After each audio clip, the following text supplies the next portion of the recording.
So this is the 16GB RTX 4080 Gaming X Trio from MSI, and it is one beefy card. If your aim is to get all of the frames out of League, this is definitely the way to go. This card easily stomps last gen's heavy hitter, the 3090 Ti, by about 20% in overall performance, and it does so while being quite a bit less power hungry than the 3090 Ti. That might be great news for all you South African followers out there with the load shedding.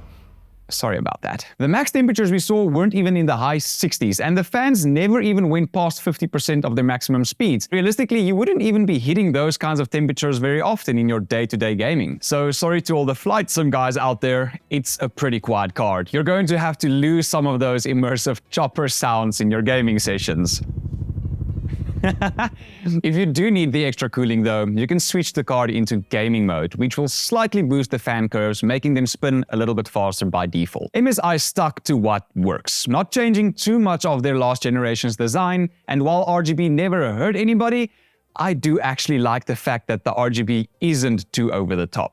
Less unicorn, more sleek. I think it looks pretty good overall, and seeing how big it is, it's probably an important thing to consider because it's going to be taking up a lot of space. It is a pretty heavy card, so MSI also included a nice support bracket to take some of the stress off of your PCI slot. I would personally recommend that you mount the card vertically, both to help with the weight and also to show off how good this card looks from the front. But now to shift gears a bit. It's not all positives. One of the most common complaints about the RTX 4080 in general is its price tag. This one specifically retails for around $1,300 on Amazon.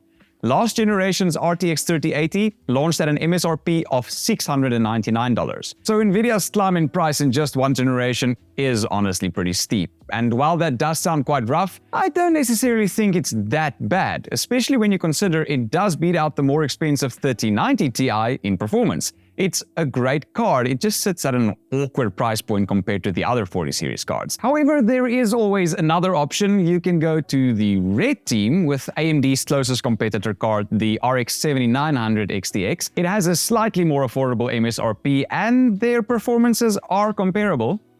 So what do you think? Is it worth it? Will you be buying a 4080? I bought a 4080. I love the 4080, but also like the 4090. I also really think the 4060 does have value. What's your opinion? Let me know in the comments below and we'll chat soon. See you in the next video. Cheers, this is We Do Tech, out.